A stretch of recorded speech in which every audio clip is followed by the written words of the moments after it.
Hi, so we are coming on because we want to share with you our top 10 shocking things about moving to Arizona. And you wouldn't know these things until you move here, but we wanted to share them with you just so in case you're going to retire here, you'll be prepared. So these aren't necessarily negative things, they're just things that you might want to consider to see if it's going to work for you if you decide to retire here. Number one, the one thing for me that I got really surprised over is how all summer long the water that comes out of the cold tap, it's not cold, it's hot. I mean, it was crazy because we remodeled the kitchen of the home we bought, and I was convinced that the plumber hooked up our hot and cold water, reversed them. So much that I called him and I said, I think you might have hooked this up backwards. And he didn't. It was just us not knowing better. So that was shocking. And the funny thing, you can actually turn down your hot water tank just to vacation mode all summer long because you will have almost completely hot water June through August. It starts to cool off the end of September, but it's warm. It's warm. 2, air conditioners are expensive. We learned that the hard way. This isn't like when you're in the Midwest that you get an air conditioning unit and it just gets a little bit of use in the summer and you might, if you're lucky, get 15 to 20 years. No. We had to put some new units in, and 2 units, it was 14,000 American dollars. It's very expensive. And that was the cheap price. It's gone up since then. And that was back in 2020, right? Yeah. It's something you want to budget for. And they do need maintenance because they run so much from May through middle of October that you do want to maintain them because you don't want the units to go out in the summer, not when it's 115, 120 degrees. So moving on to number 3, just because your yard is full of rocks, it needs maintenance all year long. It's true. We left Colorado and obviously you mow the lawn all summer long, and we thought we had given that up and we're moving to a maintenance-free situation, and little did we know that nothing ever stops growing. All year long. And you will have to maintain your weeds because there are HOAs here everywhere, and you have to trim your trees, your bushes, so that is all year long, no break. Moving on to number 4, your electric bill. That was shocking. That was a surprise. We moved here middle of July, and my very first electric bill was about $550, and that was 7 years ago. And I was keeping the house at about 76 degrees, which I thought was comfortable. No, that's a lot. And if you think that it starts to creep up from May all the way to October, I mean, you end up paying a lot in electricity.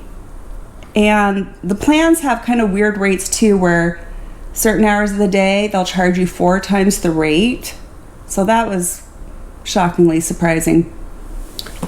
So what you have to do basically to save money is get used to keeping your house around 78, 79 degrees, which is totally doable. You just kind of become accustomed to it. And 1 or 2 degrees does make a big difference. And our most recent bill at 78, 79 degrees was $450. And keep in mind, every house will be different because some houses only have one AC unit, depending if it's smaller or bigger or what your comfort level is of what you're willing to live with your conditioning. But it does cost. It's more expensive here that way. Let's see, moving on, number 5. Dogs cannot be out in the heat. A lot of people put AstroTurf out in their yard to make it comfortable for them when they need to go out and do their business. Then you'll have to, of course, wash it and clean it frequently. If they're out, they need to have booties on their feet. We've seen a lot of dogs with booties, but they can't be out just playing in the yard. So that for the dogs, the grandkids, they have to be inside. And you'll also find that if you're into hiking, they close a lot of the popular hiking trails, not only to humans, but also dogs. If the temperatures rise above, 105, 110 degrees, dogs are prohibited from being on the trails. And usually when it reaches 110, so are humans. because they have so many rescues. People get into trouble. People come in from out of town, think they're invincible, and are going to go for a hike in the middle of the day at 110 degrees, and then they get into trouble and they have to be rescued. So. And you can't leave them in a car either. If you go somewhere and you need to run an errand, you can't leave them in the car because the cars heat up. So, moving on to number 6. This is for you gals out there. If you have hot flashes and you're sensitive to the heat, this might be hard for you. I mean, if you're already sweating and you're going through that change, just keep in mind you'll be hot and sweaty. It's true. Number 7. Oh, this is a good one. At Walmart, they lock up the Prevagen.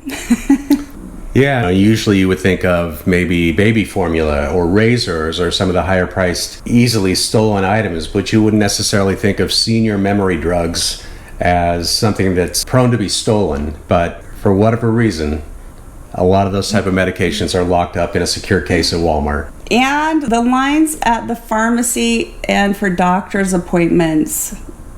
Because there are a lot of seniors here, the appointments fill up, so it might take a few weeks to get a doctor's appointment. When you get in for the doctor's appointment, you usually have to wait a while. I would say like an hour to 2 hours, because everybody needs to go to the doctors, and with the high amount of seniors here, it's just a fact of life. My own personal story, I ended up in the emergency room 2 years ago. Just some fluke thing that happened. We don't know what it was. They could never really tell me, but I was vomiting and I got so sick. I was waiting in the waiting area for hours. By the time that they got me back, they left me in like a curtained room. You were getting worried because I couldn't get help. Yeah, this was supposed to be a top-rated hospital, one of the main providers here in the Metro Phoenix area, and the care that she received was just very subpar, very dangerous. She would be in pain. I'd go out to try to get the nurse's attention. They would intentionally not want to look up to acknowledge me or want to help me. So it was just a really shocking experience. And I was ignored for so many hours, I became critical. Okay, so moving on to number 8. We were so excited to move here. You know, we have our pool and we absolutely love it. But in the summer, it's not really that refreshing. We've gotten used to it. I love to swim. I go out every day and I love to swim my laps. And that's one way I'm able to try and keep fit during the summer. But I will tell you, in June and July, the pool heats up to the mid-90s. Hot damn. So it becomes more like a hot tub. But you know, it is what it is, and we enjoy it. We just call it that we're swimming in the hot tub, right?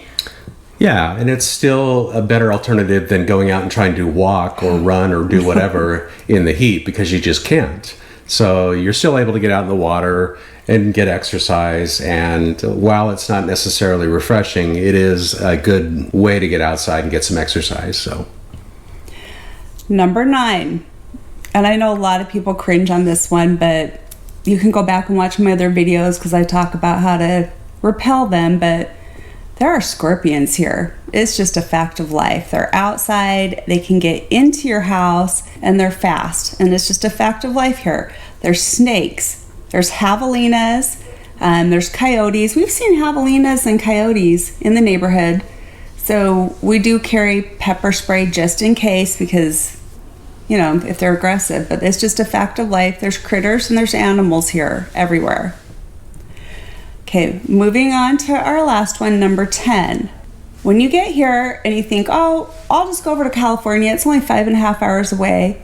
Okay, well, it depends on when you're gonna go. Because if you try to go on the weekend, everybody else is going too, because a lot of people from California have moved here. Or if you wanna go north, it's a 2-lane road up there. They're working on it to widen it, but it's going to be a few years out. Just keep in mind that it bumper to bumper traffic. But if you're retired, you know, I guess really it's positive. There's not a problem with that because you can go early in the morning or go on off hours or Monday through Friday. But so anyway, these are our top 10 surprising things about moving to Arizona and retiring here. And I hope it's given you some things to think about.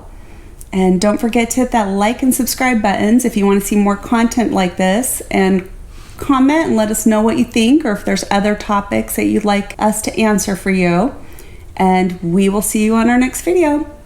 Bye for now.